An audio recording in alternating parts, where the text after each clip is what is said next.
Spiral,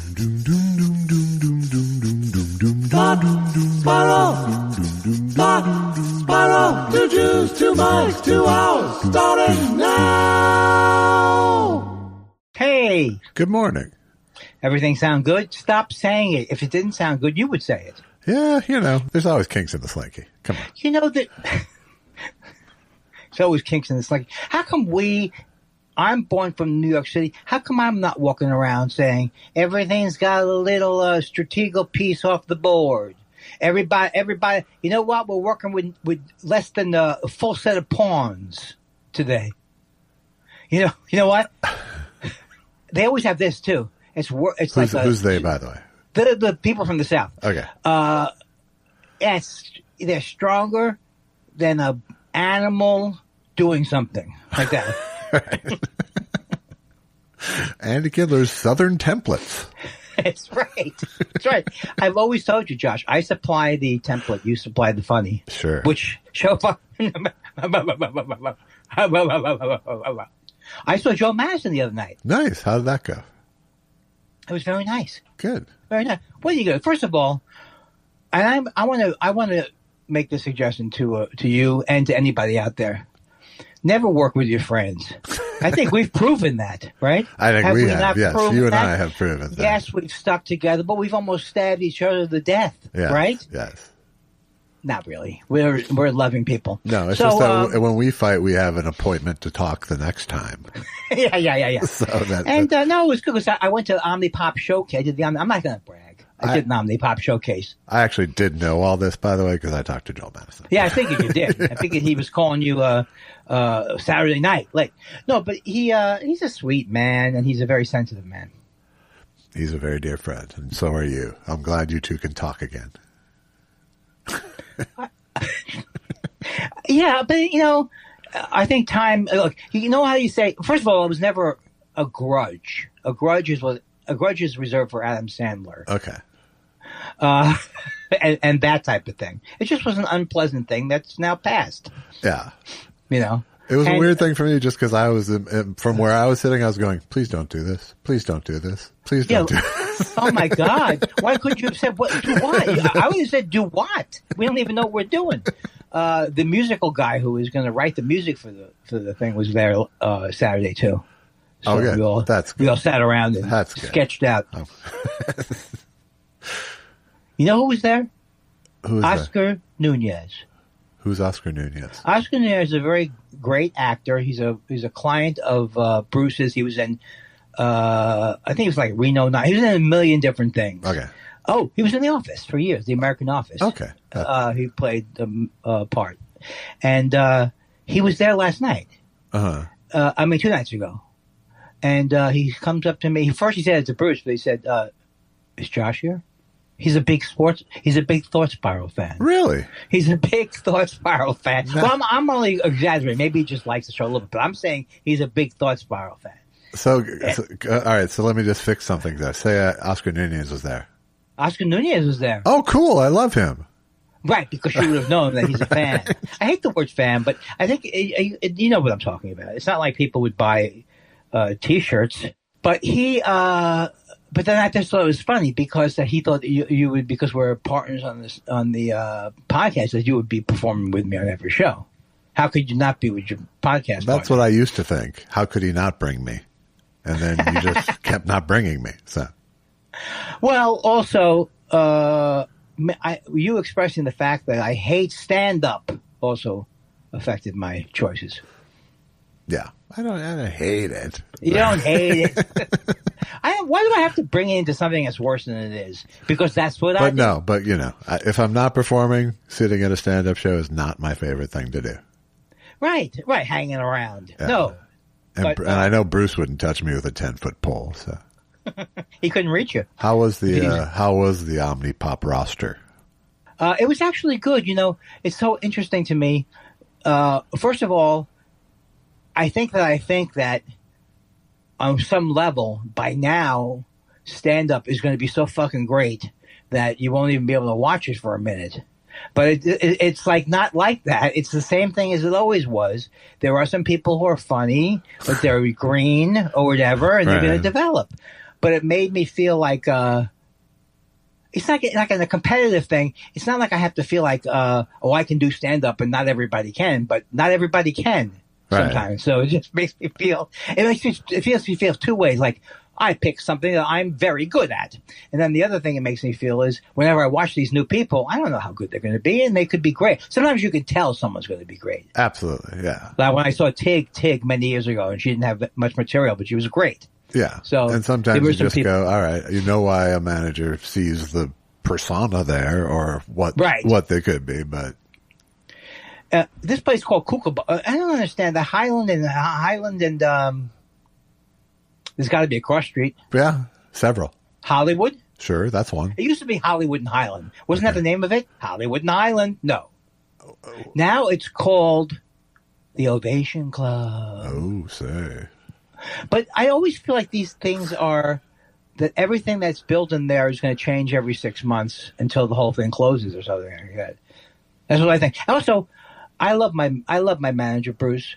But Saturday nights, you got to do a Saturday. I have to contend. A Saturday night showcase is weird.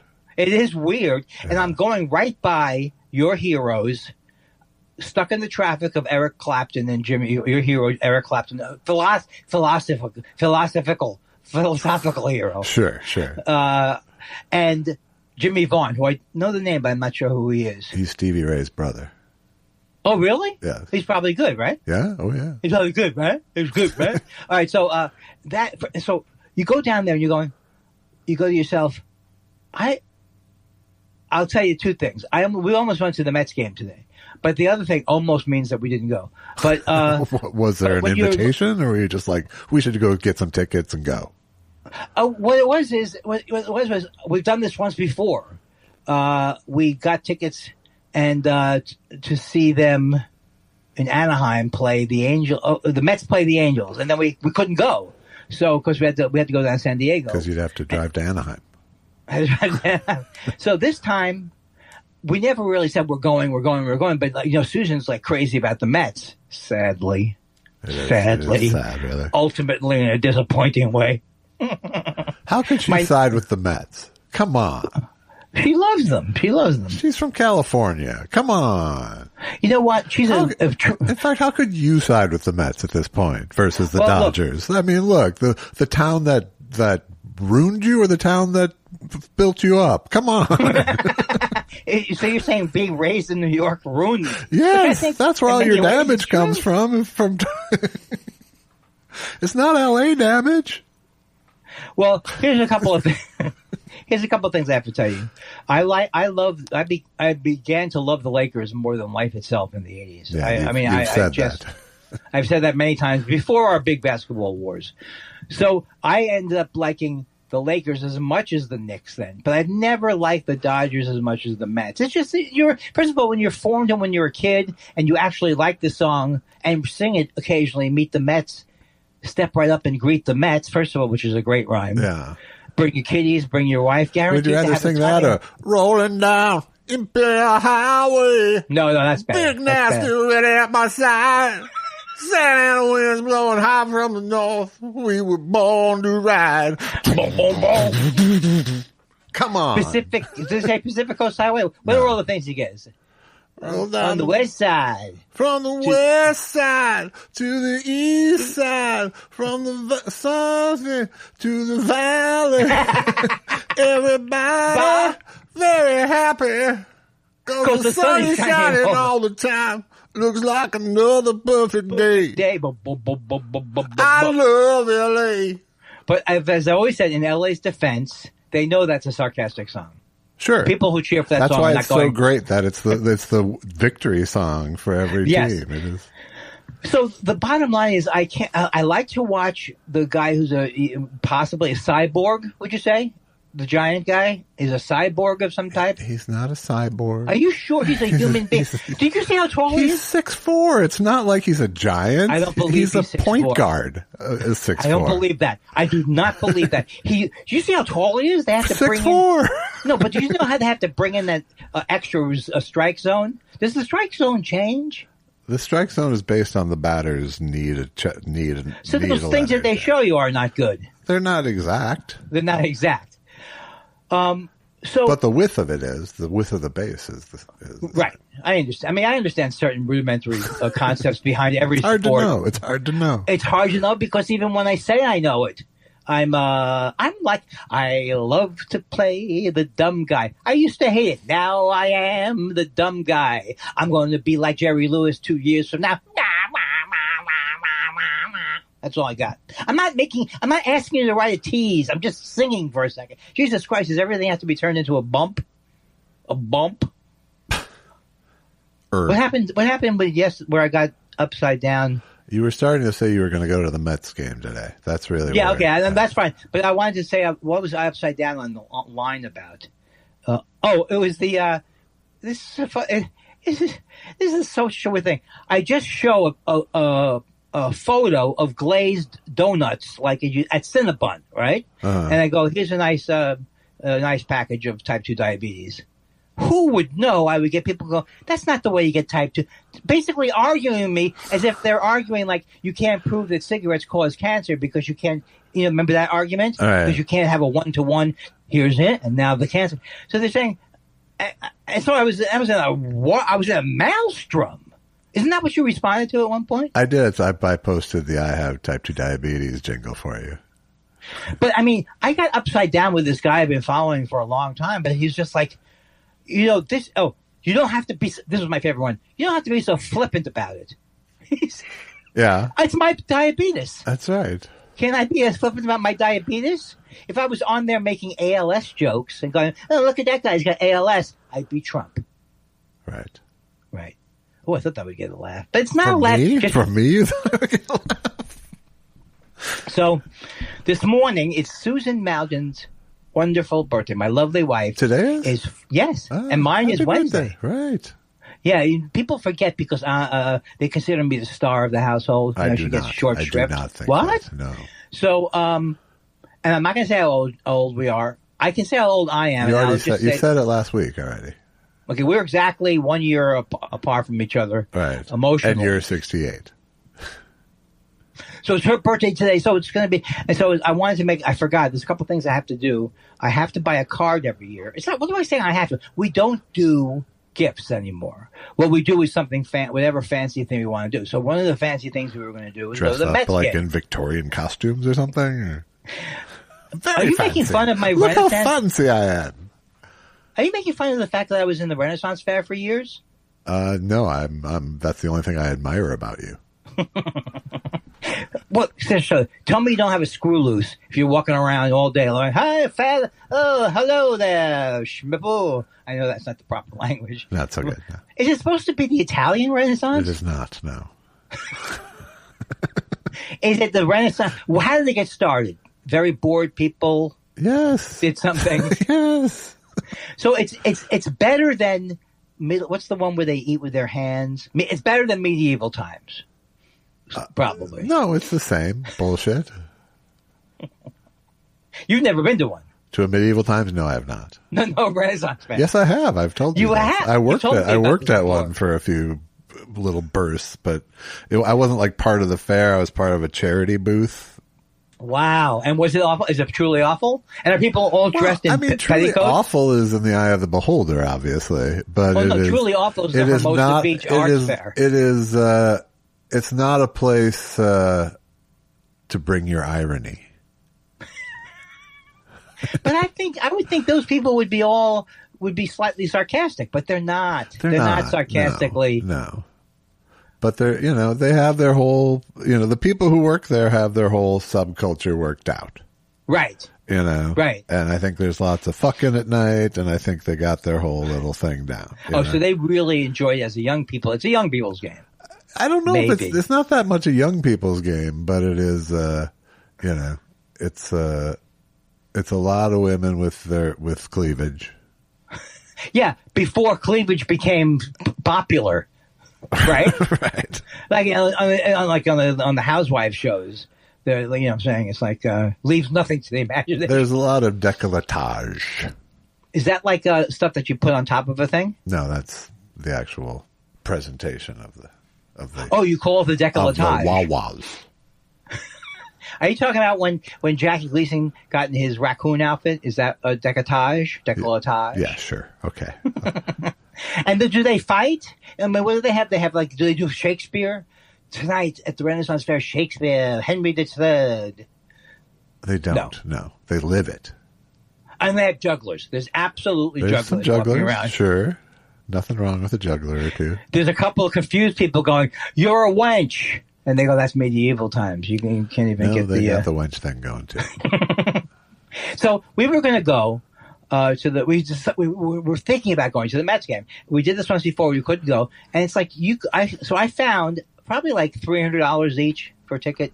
Yeah, $300 each. I could be like in the front, like on the first baseline up higher. I mean, they wouldn't be terrible tickets, but we just decided it just seemed like too much of a thing. I was more, first of all, it was her birthday, so whatever she wanted to do, but I was a little bit more like, by the time we get there, if the Mets had won last night, I might have been more excited. Yeah. About going. So I also didn't want to be in the stadium on Susan's birthday sobbing. I mean, I don't need to do that. No, you don't. I am not saying they're going to lose. I do believe in Tug McGraw's expression, "Yeah, gotta believe." And I know from watching baseball that today, I've seen this happen so many times, these guys are going to kill them, and then the next day it's different. But I think it's the Dodgers pitching that might be bothering them. In other words, as they say, sometimes when you see, I would call it a drubbing last night, right? Yeah. Was it a drubbing? Last night was a drubbing. Drubbing. So in my mind, I couldn't imagine how they could ever hit against this team. But that doesn't necessarily hold water. But people have been telling me that the Dodgers have the best staff in the league, or an excellent staff, or maybe it's the Mets.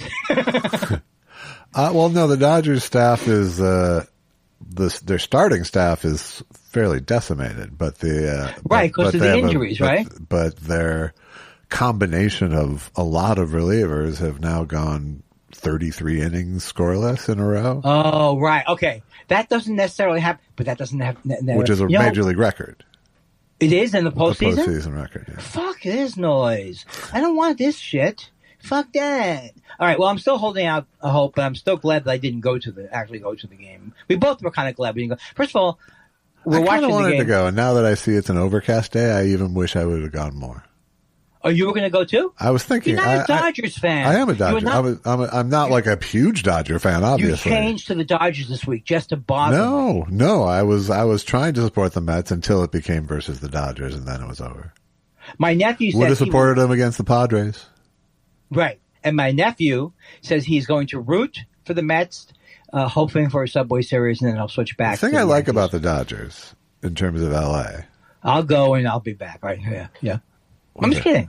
No, I know. I'm a sad fan. I like, even though they showed the celebrities that were there last night. Apatow. Apatow actually made it. The first he was on the night before too, and the front row. But he didn't. He was a different. What'd you say? He had different seats, but he didn't crack a smile the whole night. The night before. First of all, and then he didn't make the celebrity roll call when they went around. Last night he did. Yes. Yeah. But I don't think I'd want to be on, and I'm a ham. I don't think I'd want to be on display with Mary Hart. I mean, I love Mary Hart, but I don't want. You're literally looking at the celebrity. You're on camera all the time, yeah. And you're thinking, what's his reaction to the thing? Is that with every stadium that those seats right behind the plate are the? I thought it would be right behind the dugout or something. Why does everyone sit there? Because they're on camera. But that's not the best seat in the house. It depends how you like watching baseball. See, I like watching baseball from behind the umpire until they had that new, when they started showing it from the pitcher's point of view. Then it was a different game for me. I'm not sure I want to go back to I happen to like Dodger Stadium. You were there for my bachelor party. Say. Yes. What I was going to say is that Dodger Stadium is one of the few LA institutions that feels separate from show business. Right. Yes. That's why I was saying, despite the flashing around of the celebrities last night, is that it's one of the places where you get like a true LA vibe without it being a Hollywood vibe. Which would not be at the Lakers game. Completely not at the Lakers game. But in that case, they were celebrating with Showtime. That type of yes, thing. absolutely. I mean, you wanted to see Jack Nicholson. Absolutely. And that's in some ways, that's part of the Lakers' advantage when teams come in and are starstruck by who's around the Is Nicholson still go? I think very rarely. I want him to live forever. He's got to be in his 80s now. He is, yes. And someone died yesterday that I didn't even know it died. It's a great story. They're 89 years old. Oh, God damn it! If I'm not going to remember it, I won't remember it. But I thought for sure they had died. Oh, Doyle Brunson. Doyle Brunson, the great card player. Yes. And so I'm watching 2022 show with him, and they're saying, "How old are you? 88?" I'm not revealing it. So I looked up and I said, "Oh, he's 89." But no, he died when he was 89. And did you watch a lot of televised poker? Yes, I did. I watched a lot of it, loved it. And Susan still enjoy watching, especially a show that you can watch on Roku called High Stakes Poker. I always loved that What's show. What's that about? It may be Poker After Dark. Anyway, it's Gabe Kaplan hosting, who I enjoy, and AJ Benza, and it's a good combination. It's got and so my friend Dan Starr, when I was a kid, had his dad was a lawyer who had a poker game, and Gabe Kaplan came through town once and joined his game. What? It was a big moment. And he's a good. And I told you I worked with Gabe the one time too. Where did you work with him on? I did stand up with him. Oh, on his show or no? He came to town, and I was the feature act. Oh, and was he nice? He was nice, yeah. Yeah, I think he's a lovely man. He's a very, very lovely. Although I have to say, I thought Welcome Back, Kotter was the funniest fucking thing I'd ever seen in my life when I saw it. I even liked the monologues at the beginning of the show. It was at the end. I don't think it's they were at the end. Oh, where he Did talked I ever to his tell wife you at the about end? my uncle? Yeah. Yeah. But it does not hold up as well as I thought it would. No, but it's for me, it's like a huge. I was a very young kid, but to me it was, I always think of it as how I figured out television. Oh, okay. That there was a studio audience there. Right, and that whole, that's when I became very deconstructive of TV. And part of it was that he did that joke at the end that was clearly to the audience, Yeah, and I mean, I love Vinny Boombots. It's not his name, but what was the guy? Vinny Barbarino. Vinny Barbarino, and I liked all the characters. Freddie Boom Boom Washington. Yeah, and there was Charles Fleischer. Juan Epstein. You liked him? I liked Juan. Arnold Horshack. I thought he was. I worked with Horshack before he died, and everyone thought I was him in the hotel. And I felt like the only sad thing I felt for him was that doing stand up. It's not even sad. It just wasn't his thing. Yeah. And this is Ron Palillo, you mean? Ron Palillo, right? Yeah, there was a certain sadness to Gabe Kaplan doing stand up at that point too. It was clear that he wasn't doing it for the love of the game at that point. Oh, he came to town to perform. Yes. Oh, I thought he came to town and you happened to be performing. I've never seen him do a whole act. Yeah, I haven't either, and I Is it very one long? Is it very? Oh, you opened for him. Why is this so hard? I don't know. I was a comedian for many years. I'm stupid. No. Oh, okay. So it was, but was it chatty or was it all one-liners type stuff? It was mostly jokes kind of thing. Yeah. Did you work with the audience? I don't think so. No. He didn't. He wasn't like bursting with personality as a dude. I wouldn't think so. I mean, why should? To put anybody into a stand-up environment, like a lot of people have done, because they need the money. It's scary for people. I mean, well, it wasn't like it was being in the stand-up environment was new to him. He had been doing it since 1970 or something. Okay, so that's the thing I don't even really know about him. Yeah, no, he was a stand-up. He was a stand-up before he was Kotter. Yeah, I figured that by his delivery. Yeah, no, he was stand-up. Yeah, but I don't know about his. I never saw him on TV, except for Welcome Back, Kotter. Sure. So this morning I got up at 8:30 because I forgot two things I had to do. I had to get a card for my wife and flourless chocolate cake. Okay, and have you done either of those things? I did it this morning. That's why I was 5 minutes late. Okay, yeah, all right. Don't be so defensive. I mean, Jesus Christ!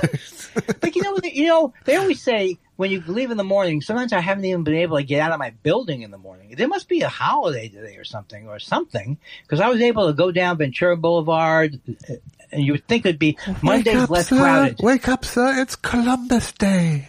Oh, is it really? It is, yes. Actually, here in California, it's Indigenous Peoples Day. But wow, no wonder it said free. I tried to put a dime in there, and they said free.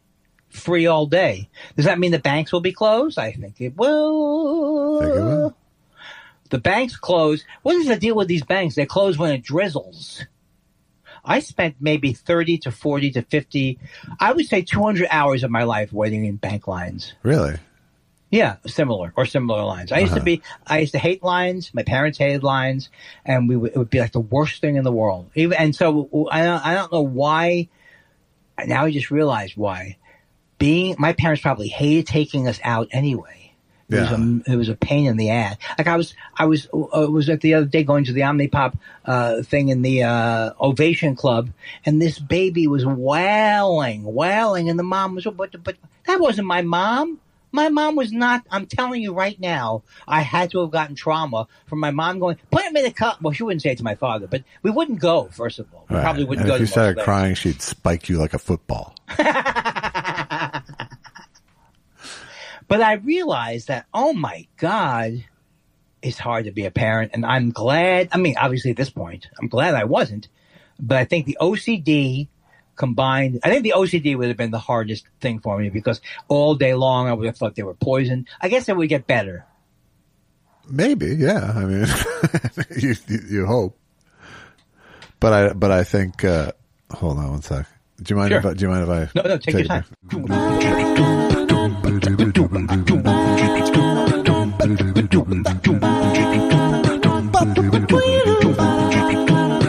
Sorry about that. Everything okay? Everything's fine. People don't know this because they don't see us on YouTube, but your body is obscuring a tremendous mess on I think it's a desk back there. But I thought I had, you know what? It made me go, I tip my hat to you, sir. It's very reminiscent of my desk. It's, my office is a crazily cluttered place. Right, but you only are seeing just a fraction of it there. Could That's you not identify? my desk even, yeah. No, I figured that wasn't your desk. I think your desk is here. It's this way. Oh, that way. What do you call that thing with the glass? We had that as a kid, that thing with the glass doors that keeps the shelf. Oh, it's a lawyer bookcase, it's called.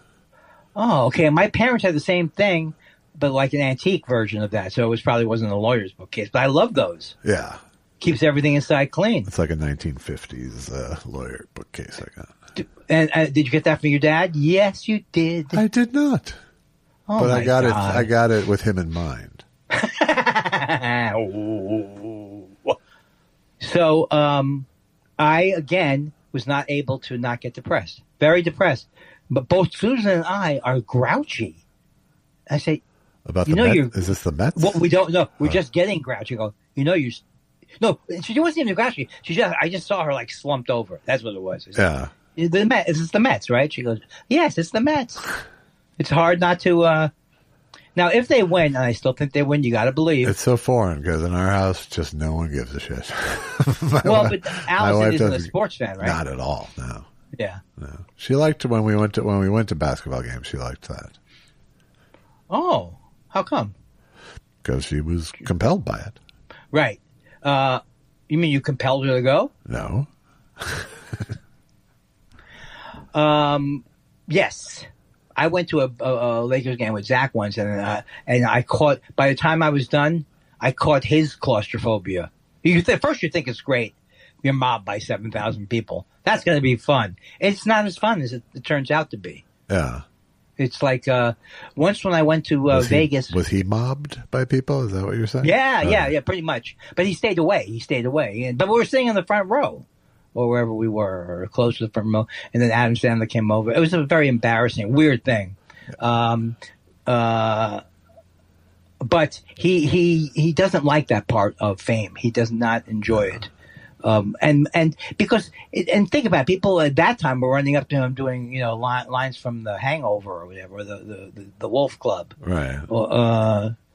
So it's not like they're appreciating him as Zach. They're going, hey, man, did the thing, did you really think Caesar lived in the Caesar's Palace in Vegas? You know, he was like his persona. It's people checking off their personal scorecard as opposed to giving him anything, really. Yeah.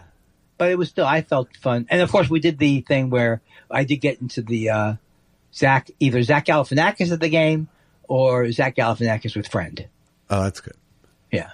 Nobody said, hey, is that Andy Kindler used to be on the Pet Shop? Nobody said that. No.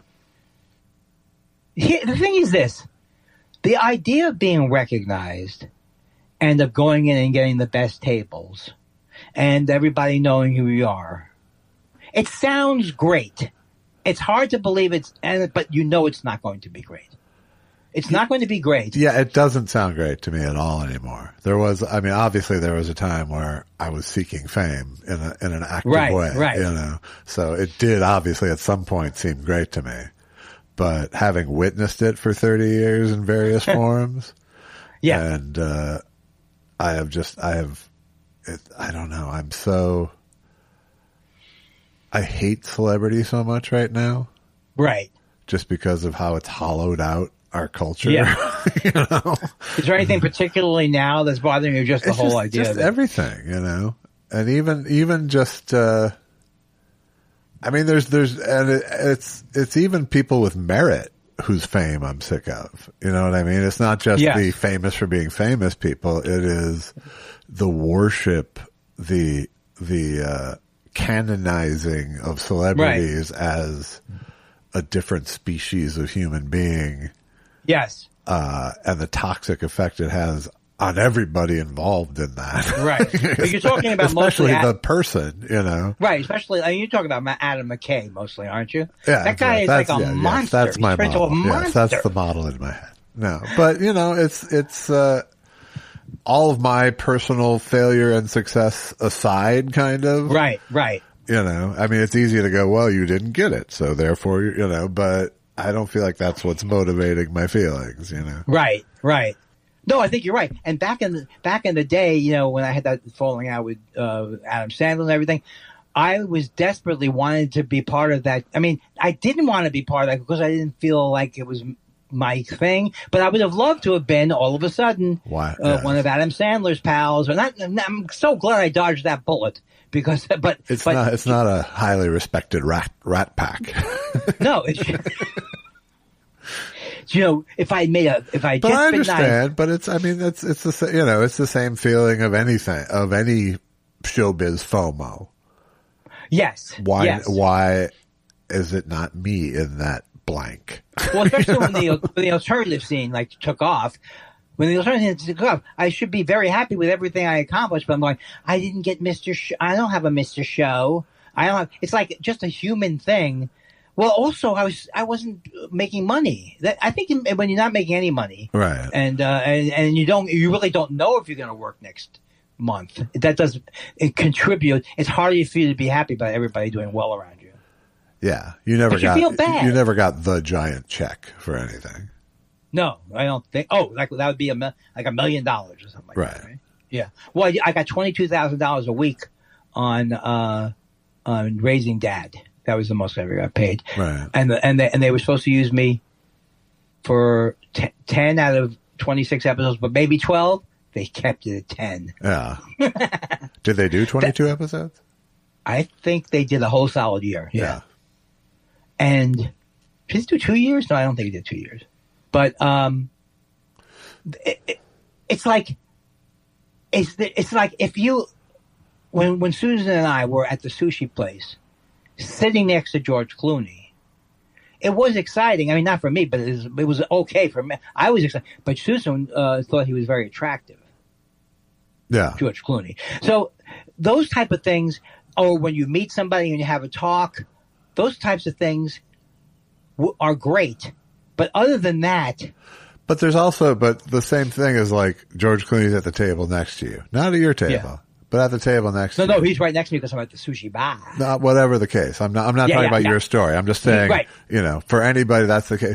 Suddenly the fact that George Clooney is at the next table is the center of your universe. It is, the entire meal has become about the celebrity and proximity to you. Absolutely. Absolutely. And that gets tiring. Yeah. How about this, Josh? I did not talk once during the whole meal, so we could hear what they were talking about. Yeah. George Clooney and his girlfriend. There's nothing to be proud of there.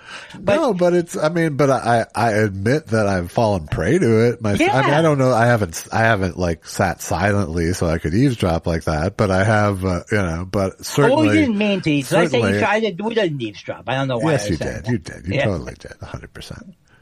But, I've certainly admit, like, I remember, like, observing Steve Martin sitting alone in a restaurant once, the whole fucking thing, and just both sort of reveling in and also pitying the discomfort that was just oozing from him, just the sort of fear of recognition, and yet the unmistakable, there's like, how could you not be sitting there alone, Right.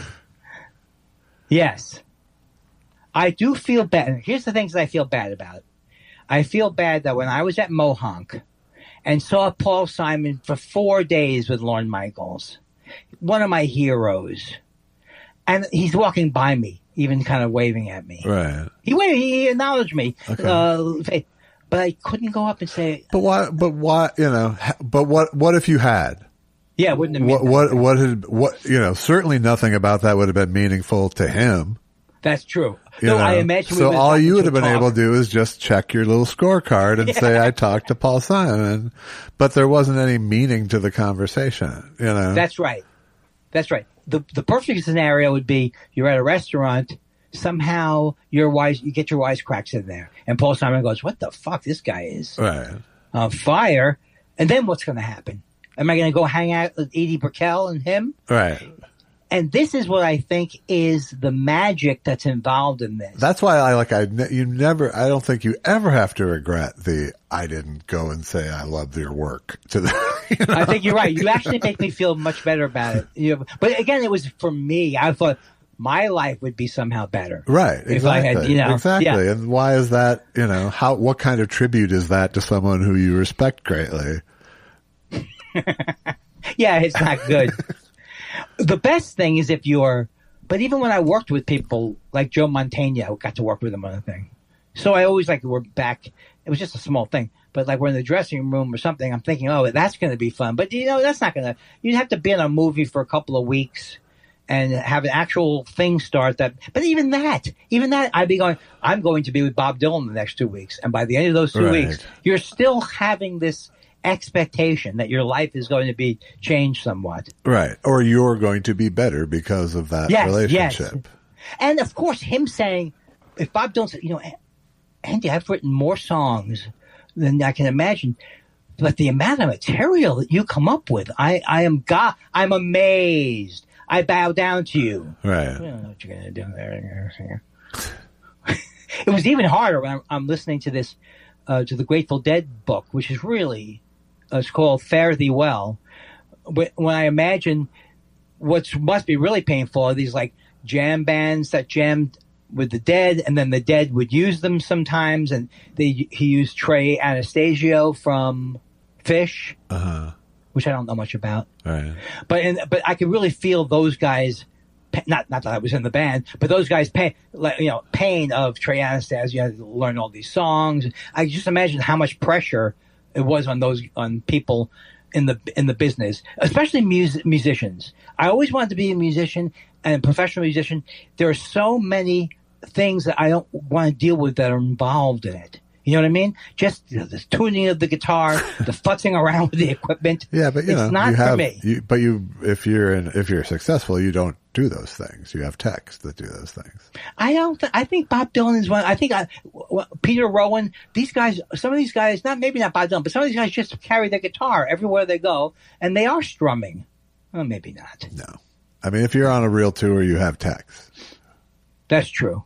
That's true. You break a string, you aren't restringing your own guitar generally. Someone's handing you a new one. That would be the only reason why I would go back in now and try to make it. I mean, I'm sure there are people who are like, no, only I touch my guitar or some shit like that, but, I don't even mean that.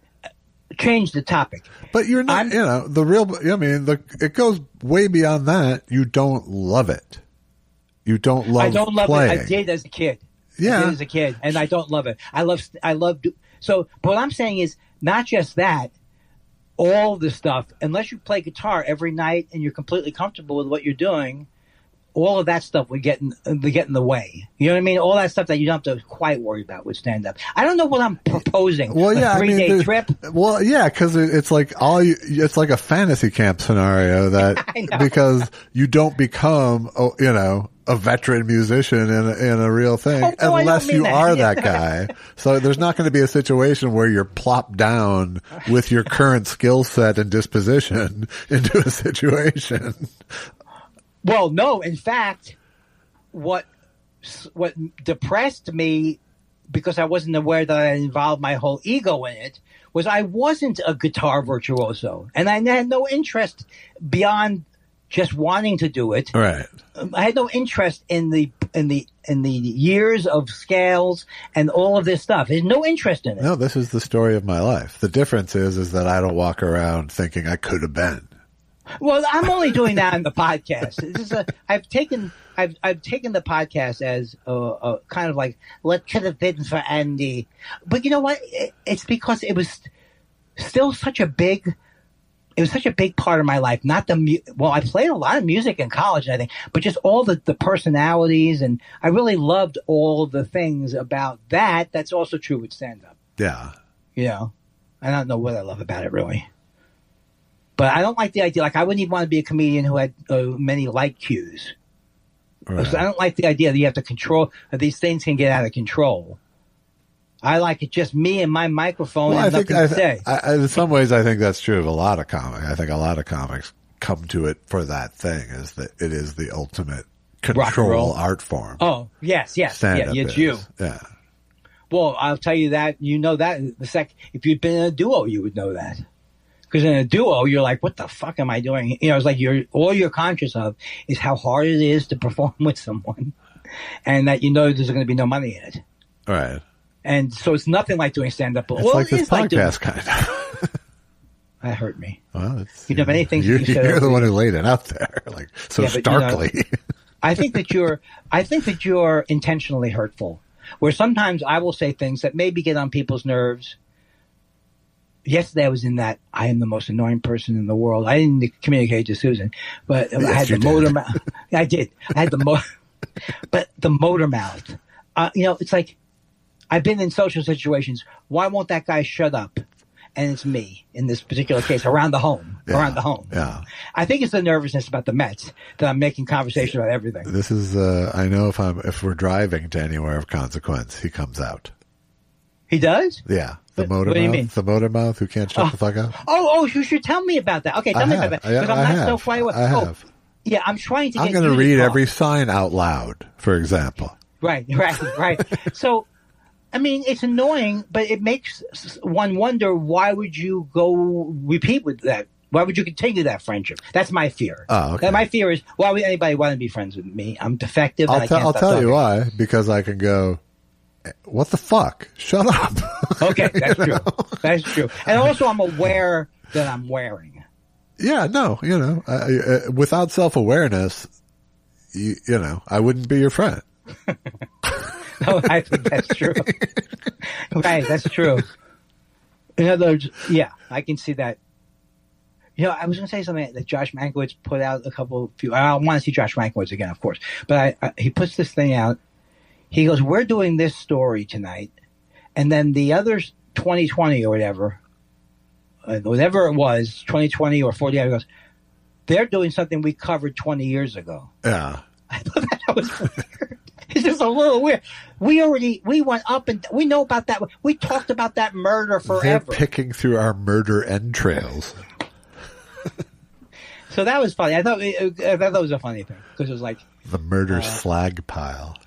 If you're working in true crime, there are going to be times where you go, well, right, when I go, like, okay, it's a lot. I mean, why are you doing it? Are you planning to kill someone? I always have to wake up my wife to get her to turn off the murder on her phone when I go to bed. Oh, she watches murder on her phone? She listens to murderish podcasts and things, yes. Or sometimes she'll just listen to, I think she has Sirius, and she listens to just trials, court TV, just trials. And she listens to it in her ear, right? No, so you on a speaker. Well, how does that work for you? I go, hey, honey, could you turn that off? And then I turn on my own thing, non-murder. Oh, I got the feeling that your murder stuff was in your ear. I mean, that your American Life was in your ears. No, it's not. It's on. Is it because it's too uncomfortable to sleep with the stuff in your ears? Yeah, I don't sleep with earphones.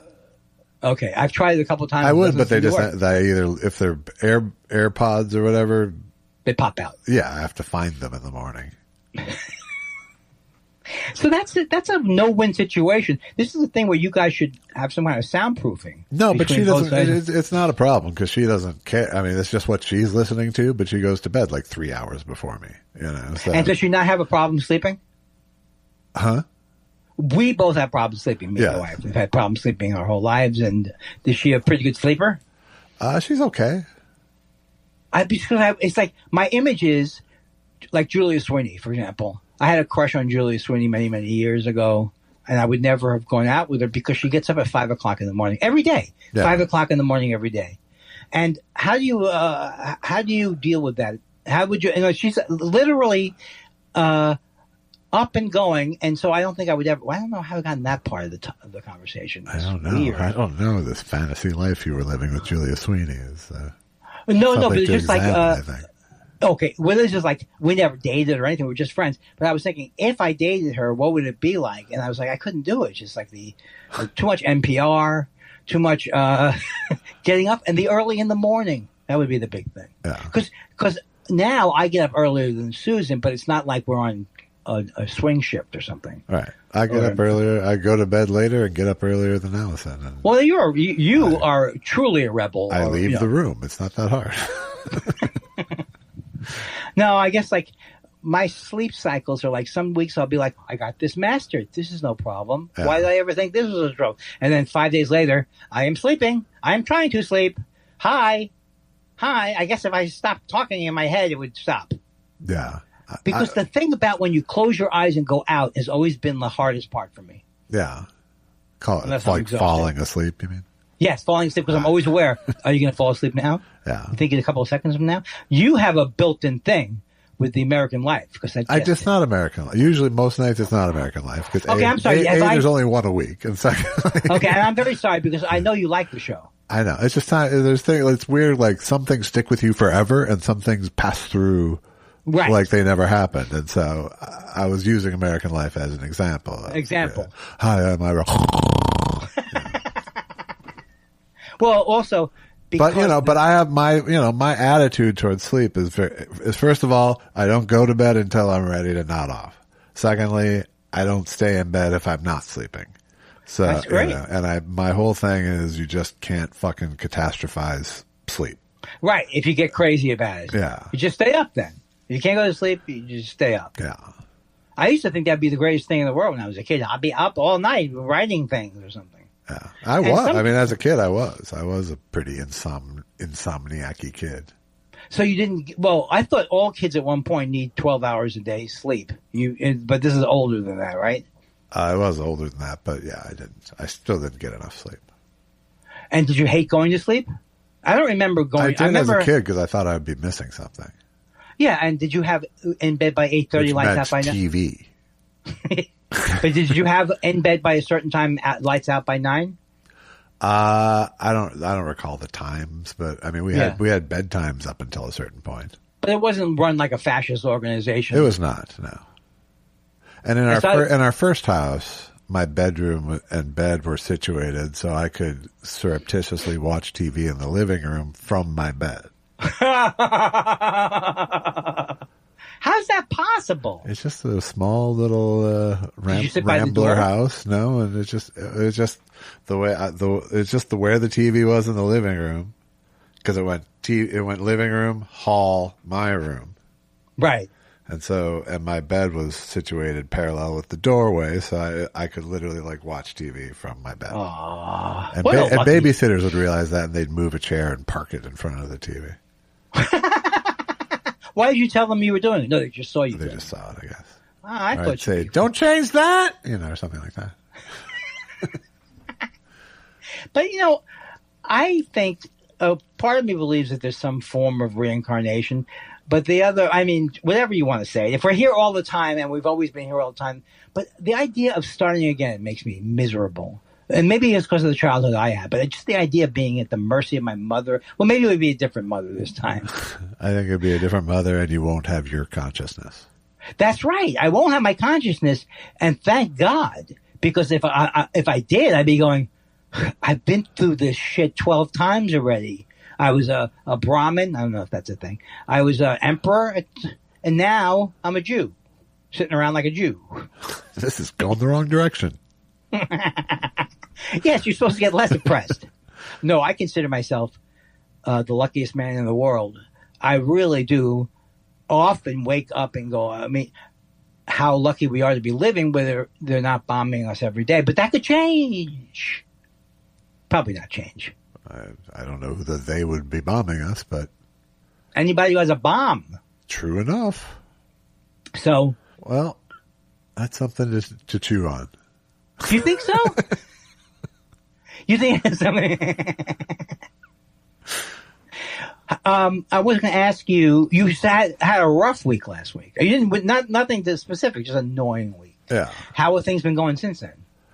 I haven't turned the corner. But everything's fine. There's no catastrophes going on. Right. It's just a basic, it's just a hitch in my giddy up right now. And for me, it's there's a good side too. I've been working really hard on this project that you can't tell me. You can't. I just don't want to. There's no reason to. But I will say it's a project that I have great trepidation about diving into. Oh, really? But you are diving into it. But I am but I continue to dive into it just because it's an idea that I haven't shook and it keeps growing. As opposed to, and do you enjoy the writing of it? I enjoy it. I enjoy having an idea. That's good. You know, I enjoy it, but it's just there's a very high potential for me to disappoint the shit out of myself, I feel like. And it's going to require a level of buckle down that I don't often achieve.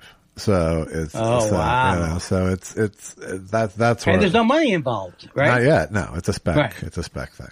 Yeah. So that's you should collaborate like with either me or Joel on this. I've done both.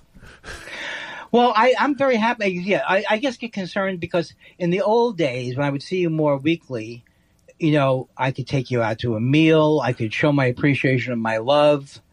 And so I feel like... why can't you do that now? I can do that now. That's just a bullshit thing I came up with. Back in the old days... Ask me out for a meal. I'd try it. We lived close together. I could... what's happening now? But I'm more like... I'm 68 on Wednesday. So I really was going through...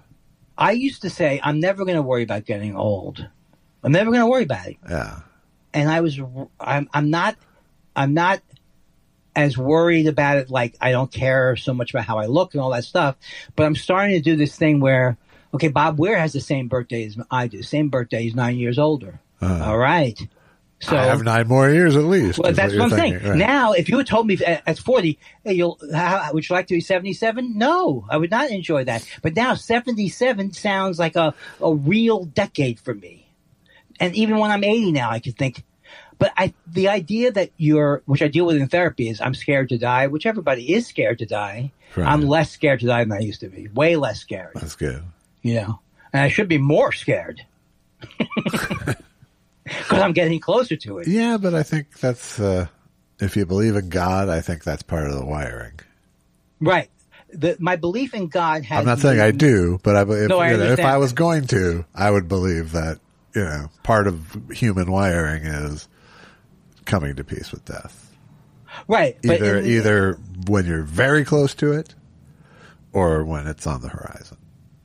And did you feel like... I've seen people who are dying come to peace with death several times in my life. With your mom? With my mom less than others. My mom was kind of fighting till the end, but not really. Not really. It was her. Once she accepted it, I don't think she was afraid of death. Right. It took a while for her to get to the acceptance that that's what was going down. Well, because she had a thing that could have improved. Yeah, maybe. Right. You know? Yeah. Yeah. I mean, that's what they were trying to get her to feel like. Right. Right. I've told you about the whole.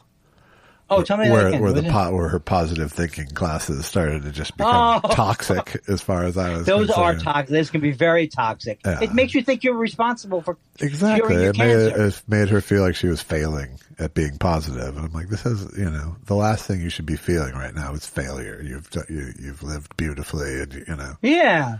Like, who's that guy who said he watched all these funny videos? He's a famous guy. He said, I watched all these when I was dying. And the point is, yes, all those things can help you. The idea is to distract yourself from just worrying about your demise. Yeah.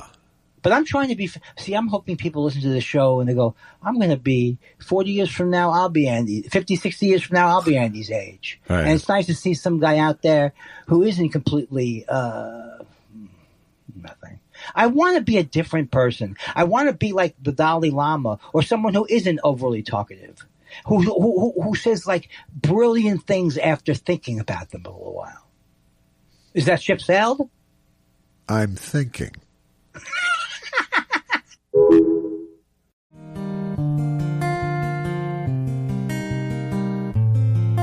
Well, now it's time to take a break from two old talking Jews. But we will be back to try to make you laugh in hour number 2.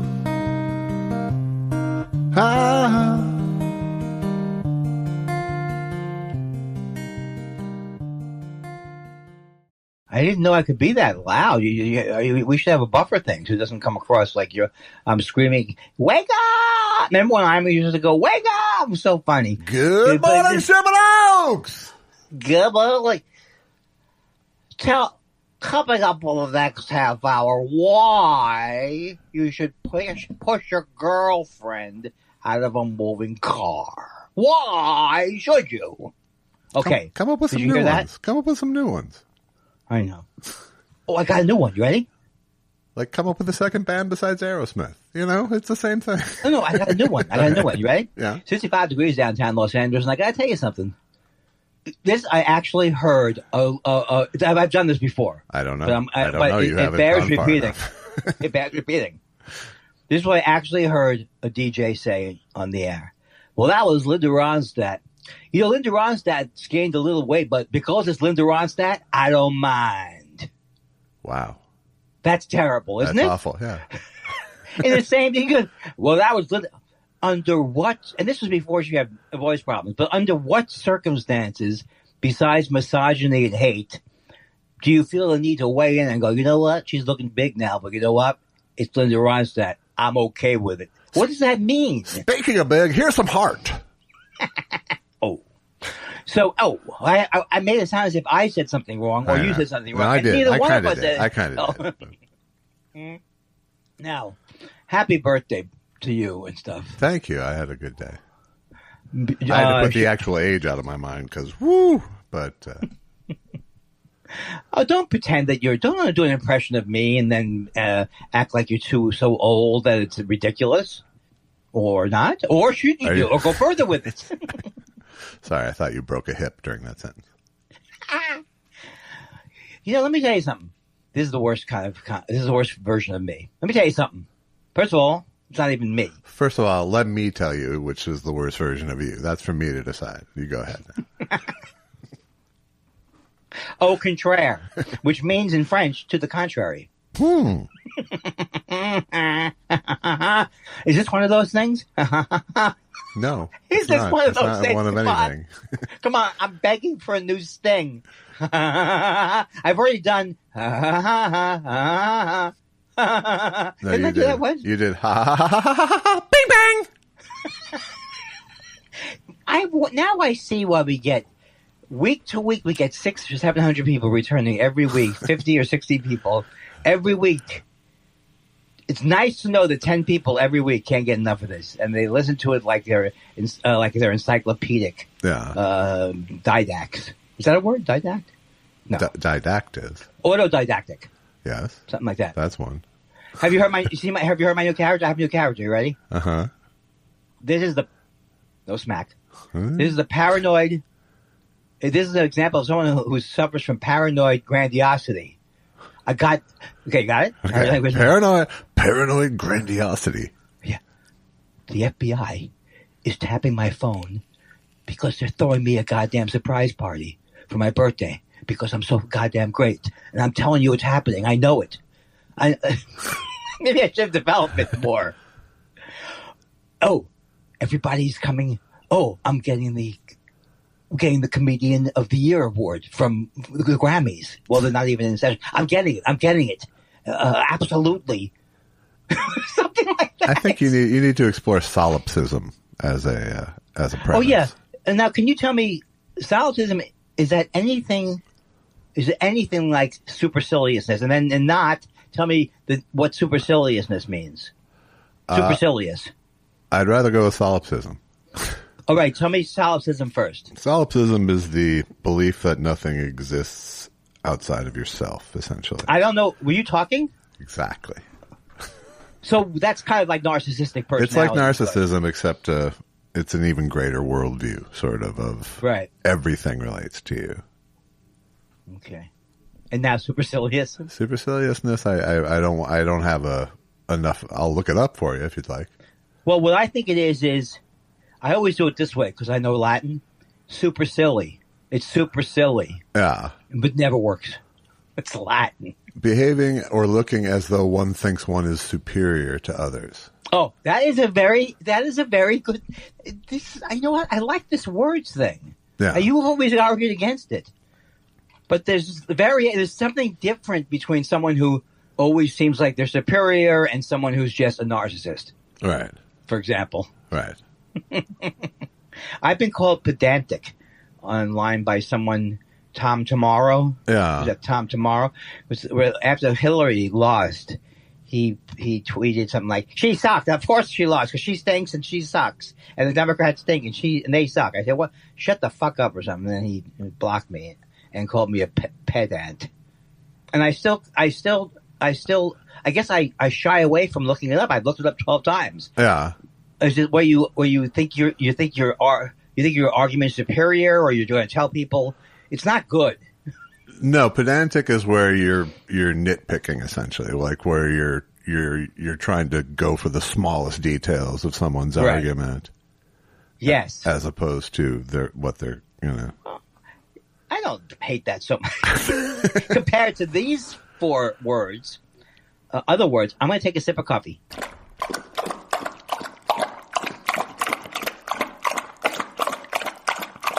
I was up and at him today. Yeah. I got to tell you that right now. And I want to say one thing. Google, who I used to love, I used to use them in place of searching for something. I now despise the company. They're not as bad as Elon Musk, but they're bad. Because I'm going around. I'm sorry. These Trump-like nicknames that you're starting to use. I'll drop that one because they just came up with it. I still like Benito Trump every once in a while. It softens it almost. Okay, what was I saying? Now I lost it. What? Elon Musk, Google, you hate? Oh yes. Okay. So I'm online, and there's I use DuckDuckGo, which I find to be very nice. But I go online. If I don't go DuckDuckGo, it's all of a sudden, would you like to sign into Google before you go? Or do you want to stay signed out? Fuck you. I'm going on the internet. You don't fucking own the internet, assholes. I know I could probably set something that would stop Google from ever appearing on my machine again. Yeah. But they're so, what's the word when they're ubiquitous or they're ever. Good, yeah. And it's like, I think it's unbelievable that these high-end, intelligent people are involved in computers or these heads of companies, and then all of this, but they still have no problem sending you 75 pop-ups. Buy this, buy that, buy that. Put this in the. Okay, I lost it. Okay, I lost it because I realize now, like, they say get ahead of your skis. Yeah. I don't know what I'm talking about. Yeah. I don't know that old man ranting about the modern world is really something you want to dig in on that. Oh, much. Really? Well, Andy Rooney made a nice living out of it, didn't he? That night. And he didn't get wearing at all. His thing didn't sound after a while trite. No. Was it trite? Trite is No. good. Yeah, trite. Okay. I used to have, in my book that reminds me of what words mean, it just goes, bad word for someone. I have all these of like phlegmatic. That one doesn't fit in. Okay. I used to be so happy. I used to think I was smart because I could spell phlegmatic until my father made me feel stupid. But before then, that was a tightrope you were walking. Tightrope. Oh no, I'm sure my father had nothing to do with me losing the spelling bee. If I lose the spelling bee, I'm even stupider than I thought. I'm gonna fall in the house's dumb rankings. And once again, let me do it. Pasture. Pasture. Pasteur. Pasture. No, Andy, you stupid fucking idiot. Get out of here. Get out of here. The scars you carry with the fucking bullshit. I just went to French and I read about Louis Pasteur but it's a do-over. This thing is rigged. It's rigged. I don't know if you know my friend Ken Pisani, but he worked on that one of the Sports Illustrated swimsuit. He's a friend of mine from grade school. I don't think I knew you when you did the Sports Illustrated swimsuit. No, but he just happens to be. He lives right near here, and I've been friends with him since like grade school, 193. Yeah, and he brought up, apropos of nothing, that he remembers when I failed. How do you remember this? Probably because you went on about it for 6 months. No. He was there when it happened. I was robbed. I want you to march peacefully and patriotically down to the principal's office.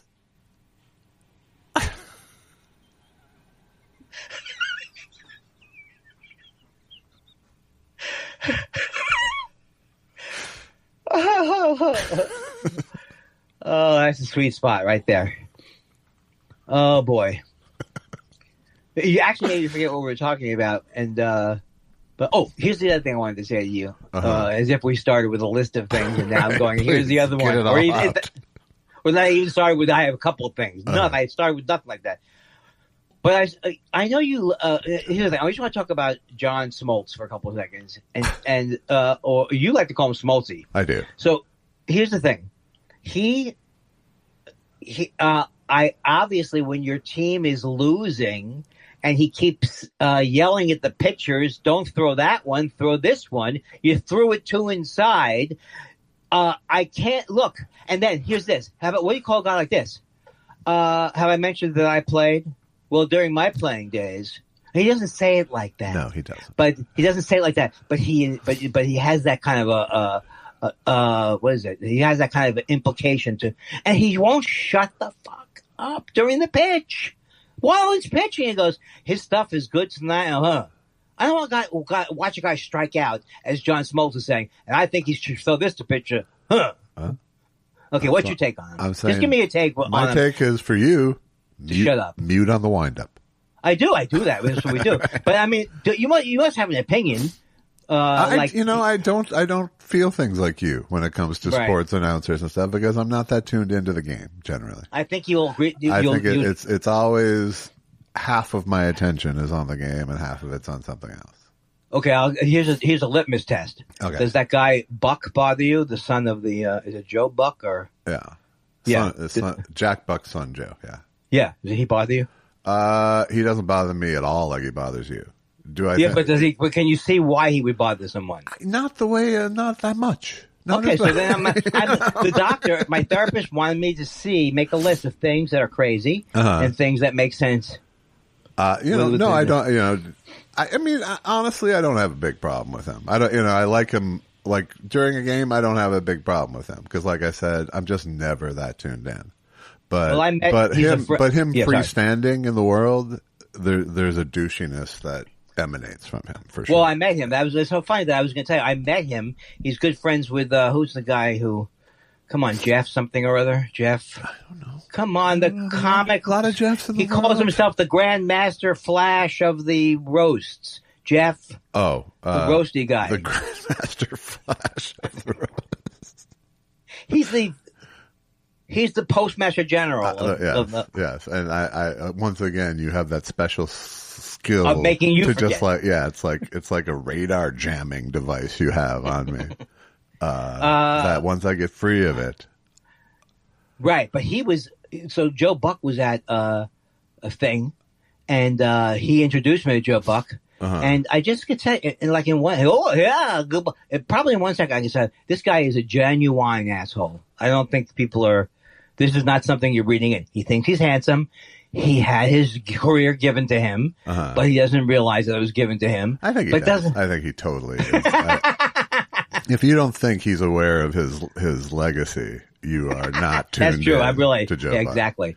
I'm Joe Buck. And by the way, now that I'm free, it's Jeff Ross. Now that I'm free of your jam. Oh, how long? Do you think am I putting out a cloud? You jammed me up last week, and like 3 people wrote in. It's Tom Stoppard.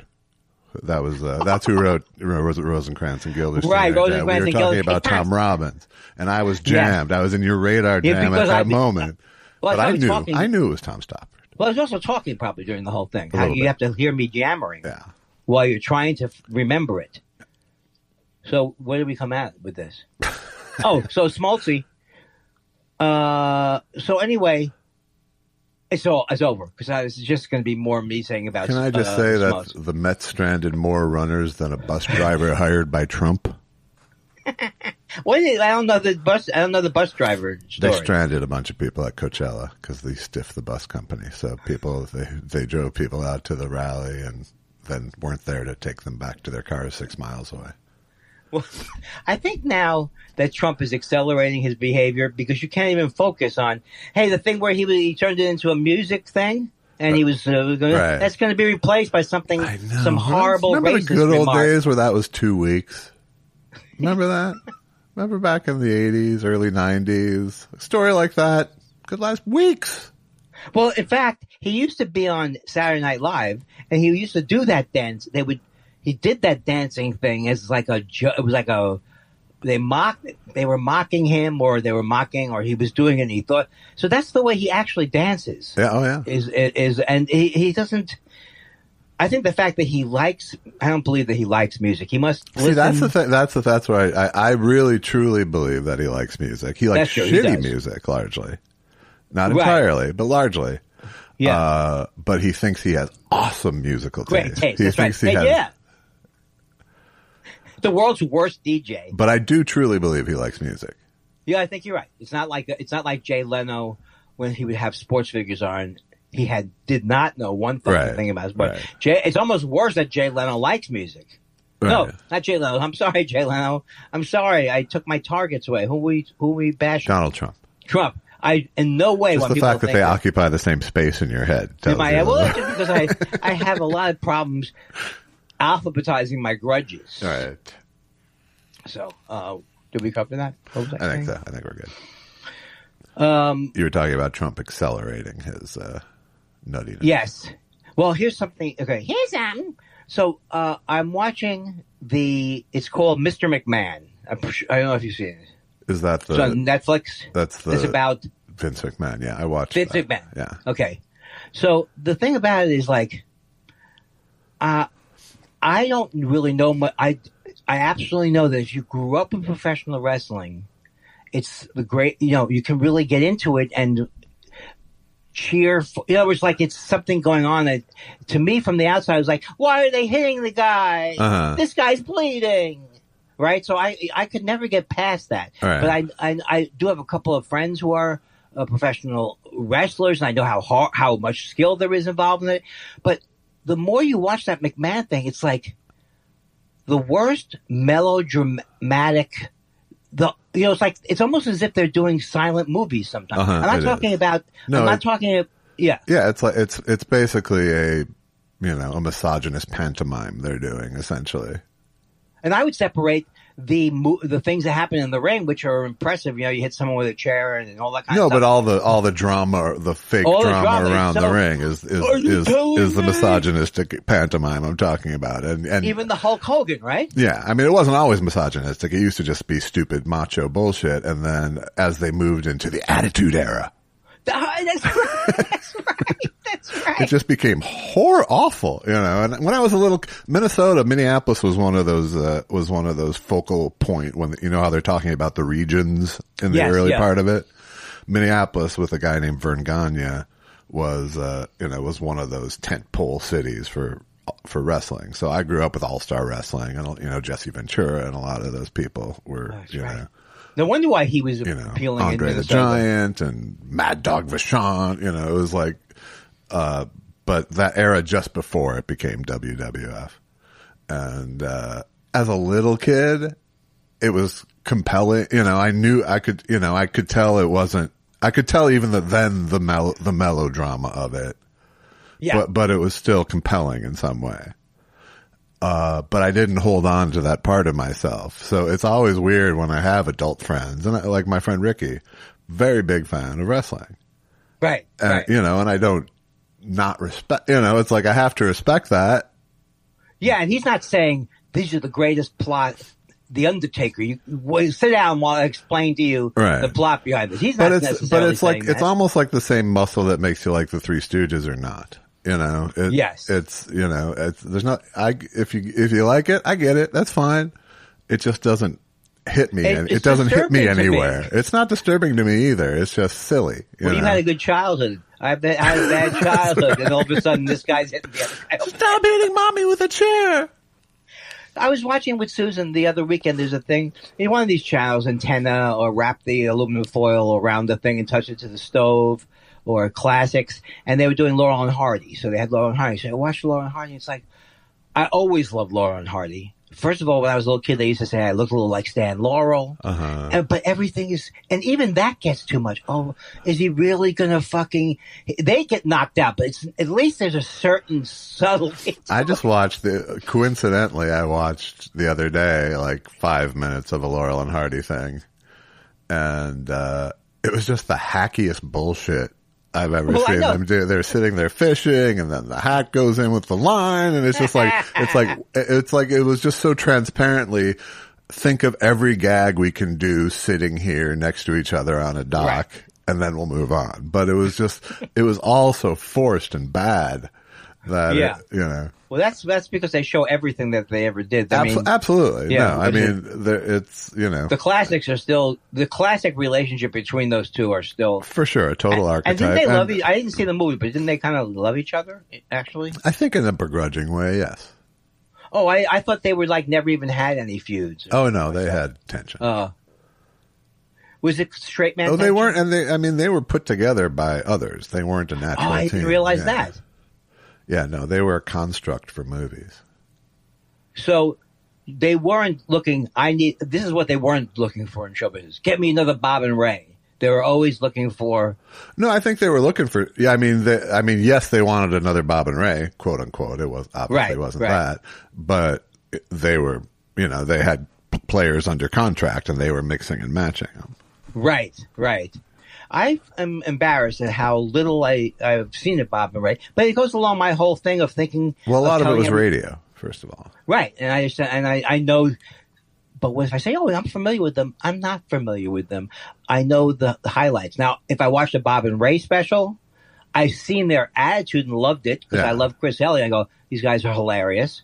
But I don't do the work. I don't do the YouTube work. Right. I don't put the time in. I generally don't either. But, you know, Bob and Ray is pretty rewarding. Anytime you want to go down that hole, it's pretty rewarding. You know, they're very funny. Right. Yes, I'm sure. Yeah.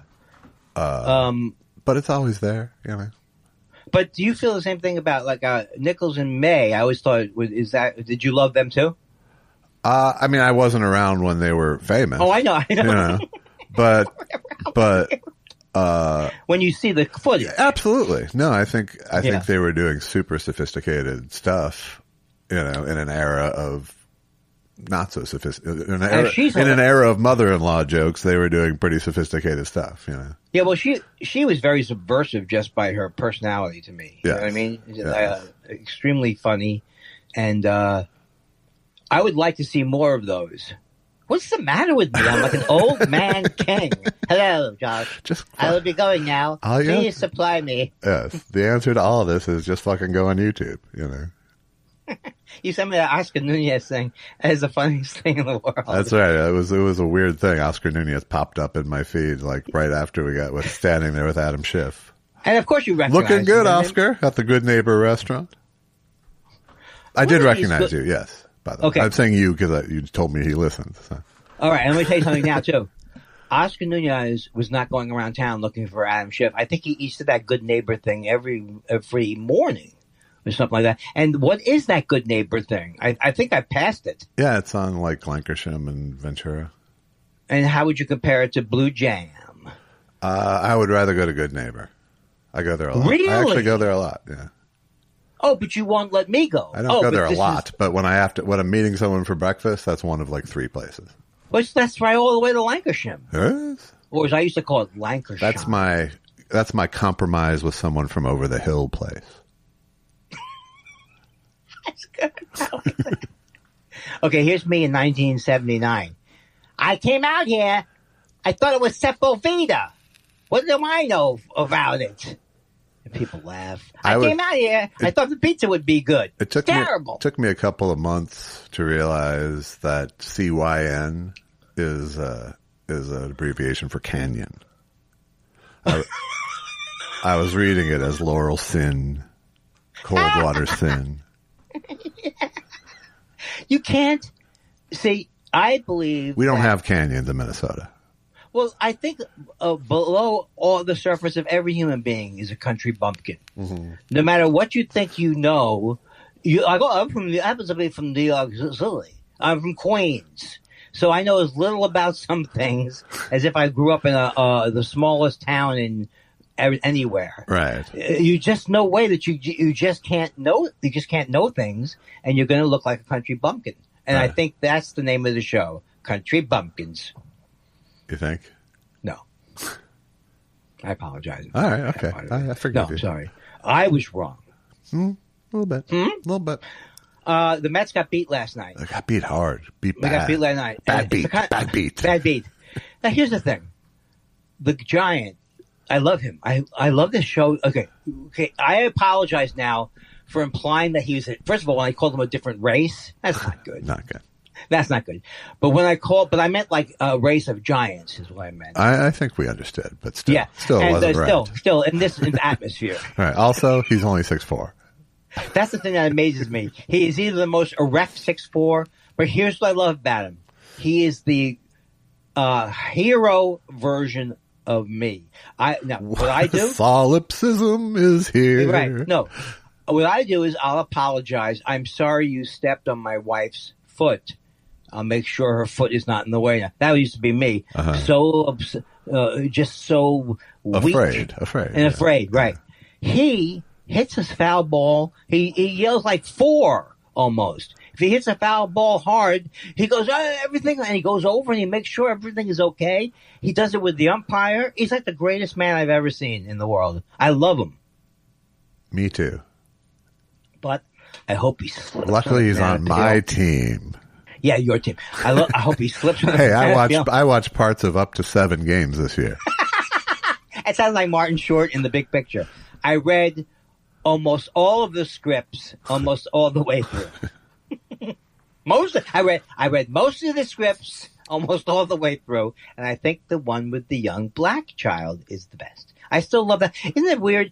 Do you associate anything with when you first got here, where there is a move? Like when I first got here, I can remember Fast Times. I can remember these movies that were like captured Los Angeles for me that made it kind of like exciting or something. Or yeah, I was the great thing about Fast Times at Ridgemont High to me in retrospect now is like it's really hard, I think, to make a movie about a particular pop culture moment.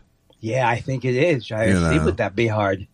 But they picked all the right things to make the movie timeless. They picked all the right touchstones to end up being, and part of it is I think that they formed what people thought about the 80s because that movie was so big in people's lives. Right. But if you look at other movies from that time, they missed. They leaned on the wrong piece of pop culture and made it feel super dated as opposed to something set in the real world in time, Right. It also was a small movie. It was also, if I may add, it's a small movie. It's not, it's about their different characters. Yeah, it's about the stakes of their actual lives as opposed to putting them in. It's not a murder mystery that these kids, it treats the stakes of their lives as high stakes, which was one of the things I thought we did well on Freaks and Geeks.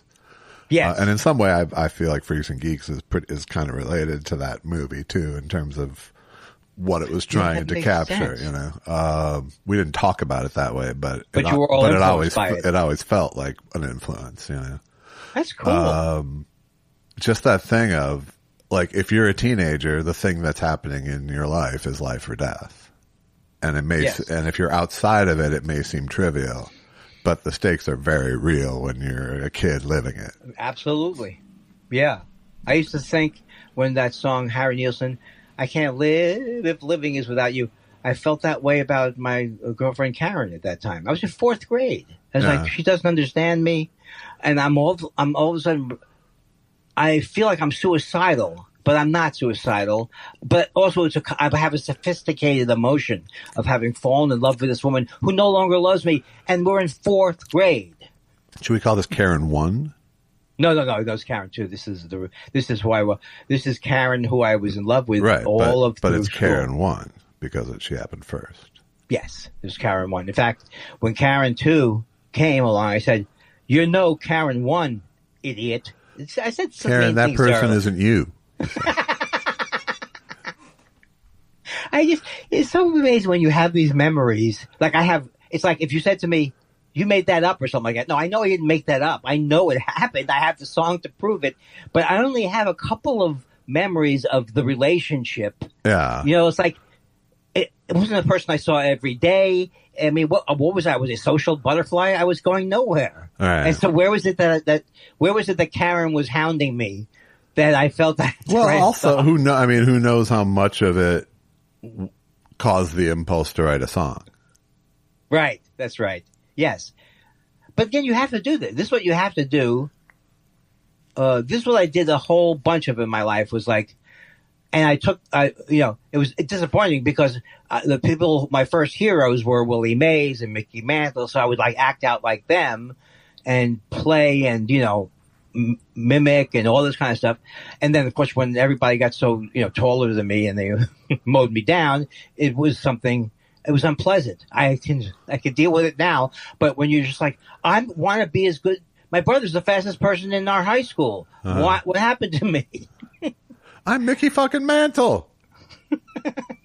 And so I knew I wasn't. And it's like, and even the sports, it doesn't even matter what I was good at or I wasn't good at. There's just the fact that I was 4'11" in high school and I topped out at 5'5.5". And I'm not Spud Webb. No, right. I'm just not. Right. So I don't know how we got on that, but I'm sorry. I interrupted you talking about Fast Times somehow.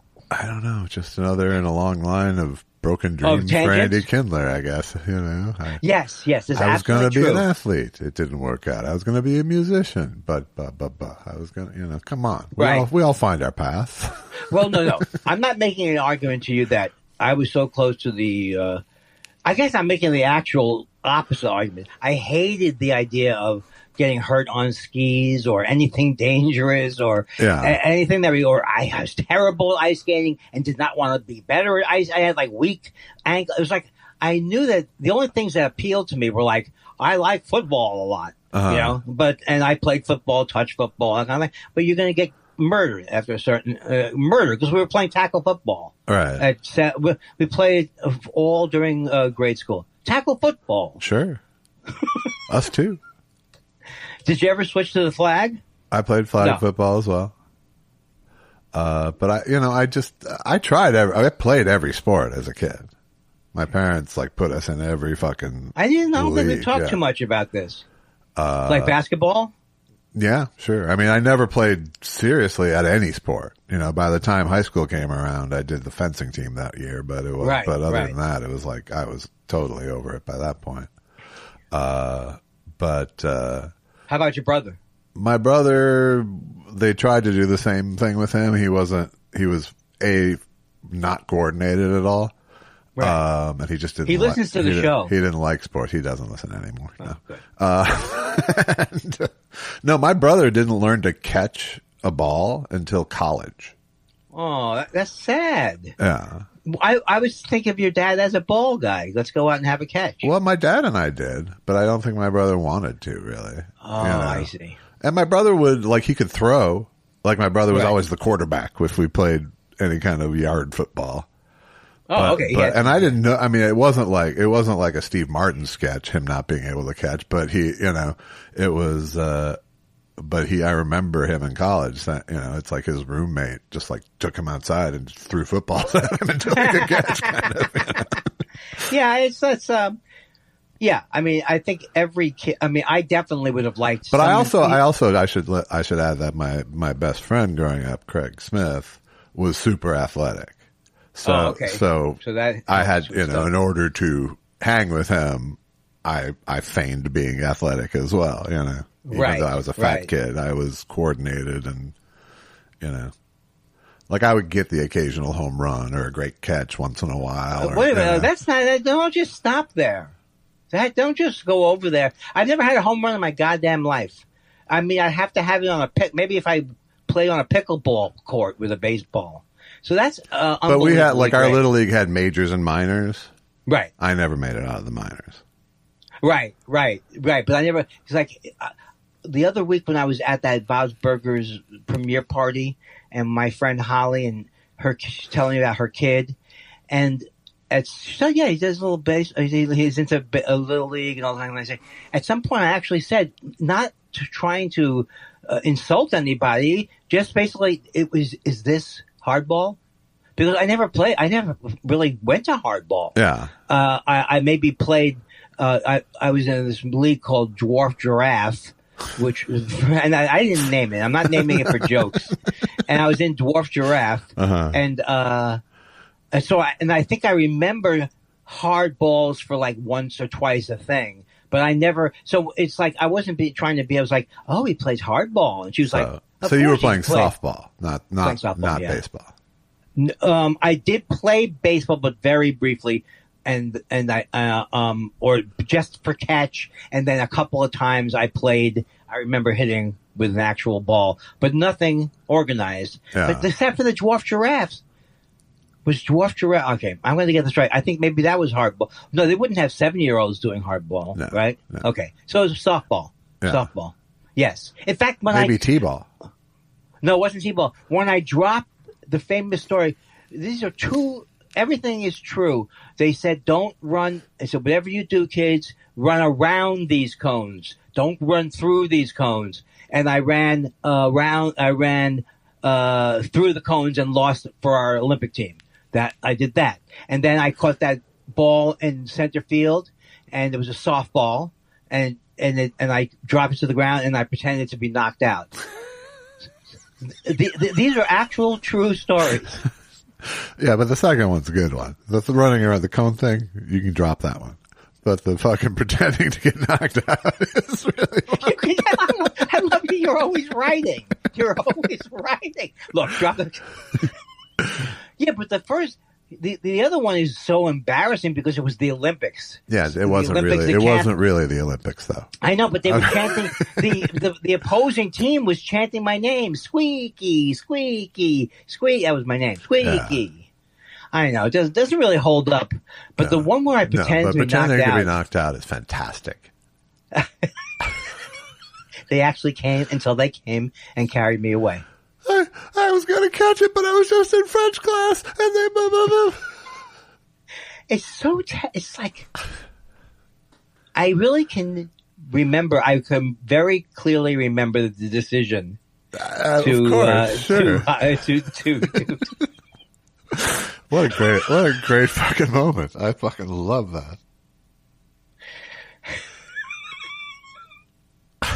I remember it was like everything that did it in fact hit your head at any point when you dropped it? No, I did hit. No, I may have purposely.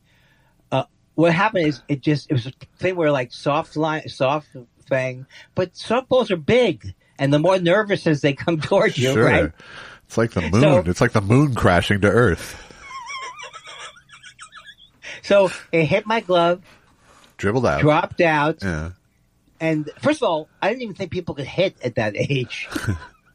I was in, and why was I in left field? Wouldn't I have been in right field? Someone must have been sick.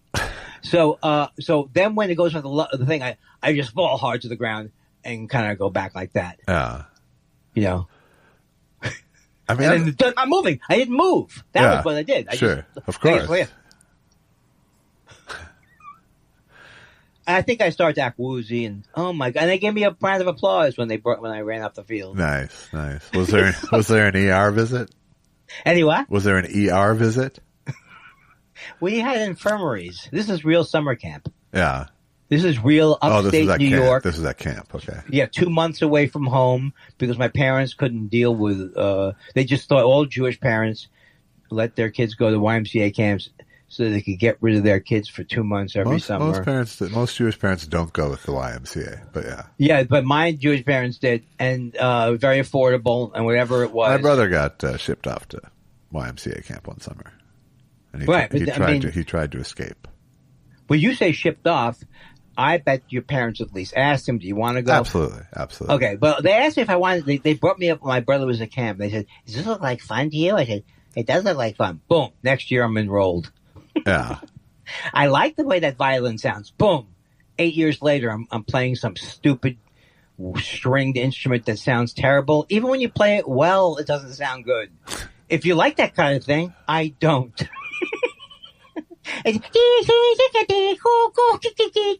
It's a horrible, horrible instrument, and the sooner we learn it. No, I actually used to love like violin leads, but I don't even think I don't go back to them now. You don't see me looking for Papa John Creech stuff. Vassal Clements. See, even those people didn't inspire me. I can't do what he's doing. It just makes me more depressed. Right. He's all like, well, why don't you play like I tried to use it with music, with my regular music, but it's like so hard. Right. The technique is so hard that I can't get into it. I can't do anything. Yeah, fiddling is different. Fiddling's terrible. Terrible. No, fiddling is cool, but only by people who are good at it. Yeah. Yeah. Now maybe you would say, maybe you would do it, and you would be good at it or something. No, I would. That's not that. That's a I can easily go. Say how. Don't do that. Yeah. I mean, and I try. You know me. I try kind of everything if it's creative and I get my hands on it. But I also have a very realistic sense of how far I could go on this thing. Yeah. Because there's some instruments that are really instinct friendly. Exactly. That makes sense. And I'm good at those generally, but but technique embouchure dependent things, especially violin, which is so technique dependent. That's why I would never go down that road, even just because it's too long. It's too long, and I will disappoint myself very early. It sounds bad. I mean, it sounds bad in the third person, as if I never experienced it. But that's why you have to. That's why I love people like Jerry Garcia. I watched that Long Strange Trip a couple of times, and the fact that he drove his first girlfriend crazy with the bluegrass. Yeah. I mean, there was a time period where he went through the 10 hours a day playing, and he played everything. So you'll see Grateful Dead things where he's playing pedal steel. Not all guitarists play. I don't play pedal steel. Not all guitarists play. No, we're talking about guitarists.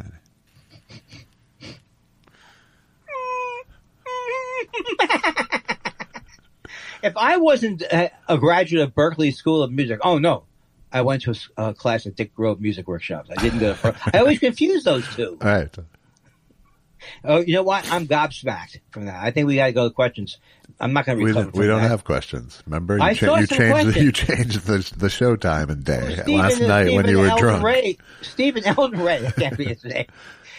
I think there's a few that trickled in, but I'm not giving it the theme song.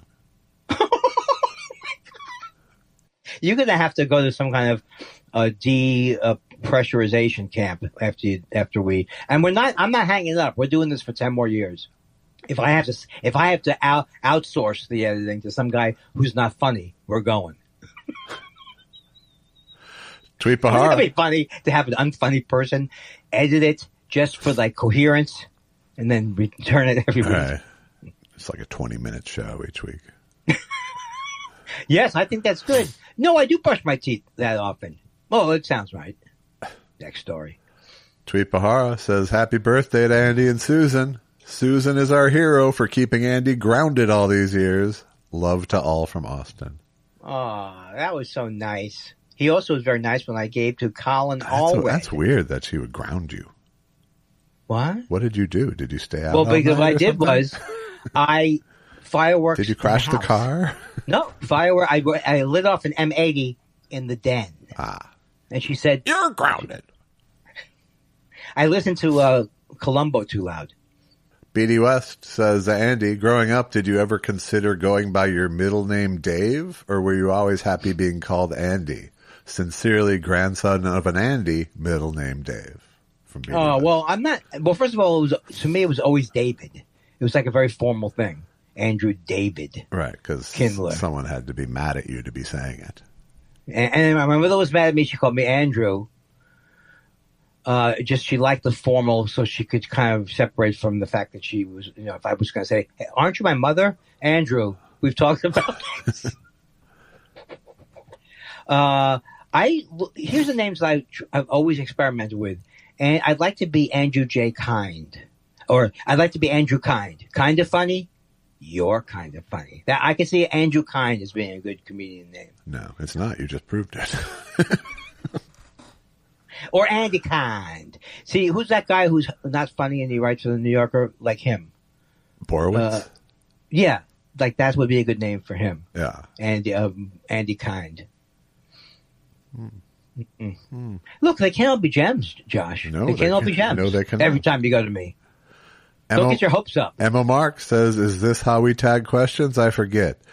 It's Tom Stoppard who wrote Rosencrantz and Guildenstern Are Dead. Still loving the show. Peace and love. Peace and love. Thank you, Emma. I think people like it when it's sprinkled in like a radish, like a condiment. Stephen Elton Yates says, gents, I had photoelectric football when I was a kid. It worked by overlaying transparencies of an offensive play and a defensive play and then turning on the light. Not a great toy. Also, thanks to you both and BD West for the kudos and Joe Andrus for my song. And then he shows, and he posts again in case Andy doesn't believe me, it's the 1971 Catico Photoelectric Football Hall of Fame. I don't believe it. I don't believe it. I thought he was making it up. He was not. What do you mean you turn the light on?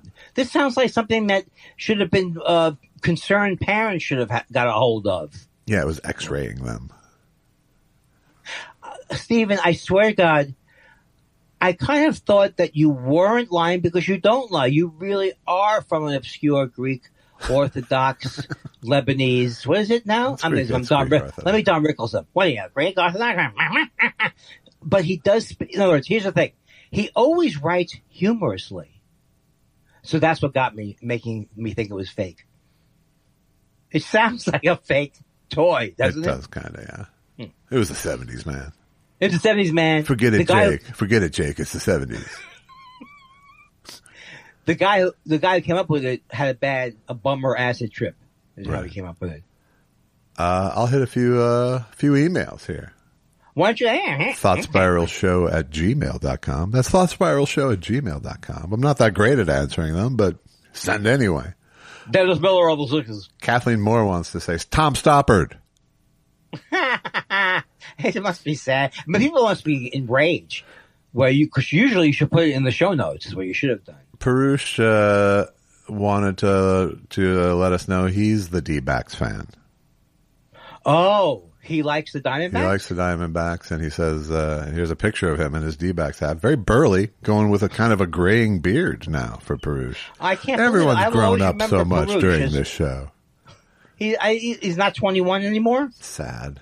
And he says he coincidentally became a fan of the D-backs when they beat the Yankees in that World Series. Oh, he became a fan. Oh, well, that's the only year you could become a fan of him. I mean, what are you trying to tell me? Is that the only year they did well? No, I guess they're okay.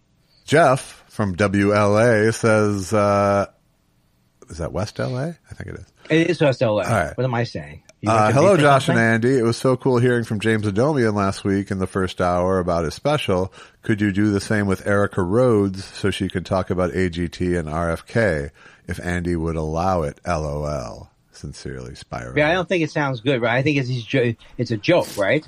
We don't want to have her on. No, I think he probably did want her to have her on, but now that she left your manager, so she's like, she did. Yeah, I didn't hear about this. Well, are you a part of something like Just for Laughs, that newspaper that used to be in the 90s, or Middle Magazine, as Joel Madison came up with? I hear these things from Joel because Joel's friends with your manager. Ah, okay.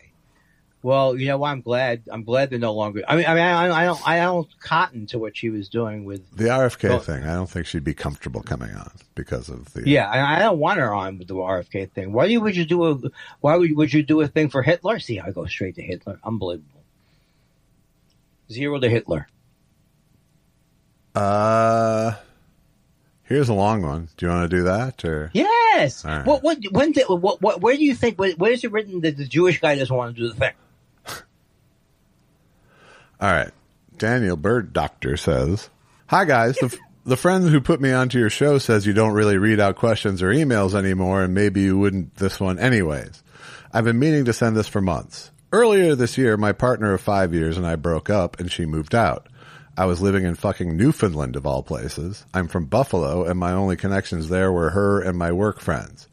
Being 31, this was my first time really living on my own. I asked a friend of mine if he had any podcasts he'd recommend that I could kind of just always have playing and were not super high cognition to have something going while I spent the following months in that apartment alone while I figured out the logistics of moving back home.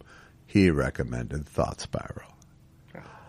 I mentioned not super high cognition in the most loving way, and that's when you two really do get into the zone when you're both firing on a high level. It's great too, but I love really the constant forgetting and drifting of the show.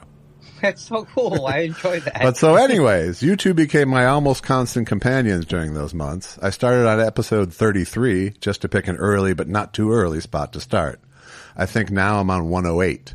But it's dropped off since moving back because things are actually happening. Well, that's good. Oh, I just want to let you two know how much easier you made that time for me. It was difficult sometimes, but truly I think having the mellowness of you two going on forever actually went a long way towards it not crossing the line from difficult into horrifying. I thought I had more to say than this. It's funny how you can appreciate something so deeply and spend so much time thinking about how much you appreciate that thing, and when you go to talk about it, the words don't quite match the feeling, and there are never enough words. Anyways, thank you both. As an artist and an educator, I know that there is the pervasive feeling, not to project upon either of you, of does this even fucking matter what I'm doing here? Is this reaching anyone at all? Even with praises, etc., coming in. I also believe it's important if one has the opportunity to tell artists, etc., that their work has been significant, even in the context of a single person's life and struggle. Seriously, thank you both from the bottom of my heart, Daniel Bird Doctor. P.S. Miller on the Sixes is one of the funniest bits ever. You guys make me cry laughing every time you do a protracted Dennis Miller bit. Josh was one time talking about driving through Little Bighorn, which I did again last week, and Andy chimed in about how he thought Cochise was there. He kept saying Cochise. And then Josh quipped in the Dennis Miller voice, "Hey, Cochise." And I was lucky. I was pulling into a gas station anyway because I was laughing so hard I might have crashed the car. You guys are awesome. Bye. Whew, that's a long one. That was self-serving to read letter. It was self-serving to read it. You did a great job, and it's a wonderful letter because, and also, not to keep it on like, forget about the part where, you want to go, well, that's what it is. People love our show for that. But, because then you start to sound arrogant. But the idea that, because we all have shows like this that we can put on and listen to, and when we're feeling bad or whatever it is. So I think it's great that we could serve that purpose for anybody, even two people. I hope it'd be more, but it's just wonderful. Two will work, that replaces the meaningless it is for us. Yes. But the way that he articulated it, I thought, as a person who has trouble with articulation sometimes, I thought he was able to sum up in a very good written way. I mean, what am I saying? Just very articulate. I just like the way he talked about it. He talked from his heart, and I could never write a letter that long. That would be the thing that would be, and I think it is important when you do it. Doesn't mean you have to do it, but I think it is. You don't fucking own the internet, assholes.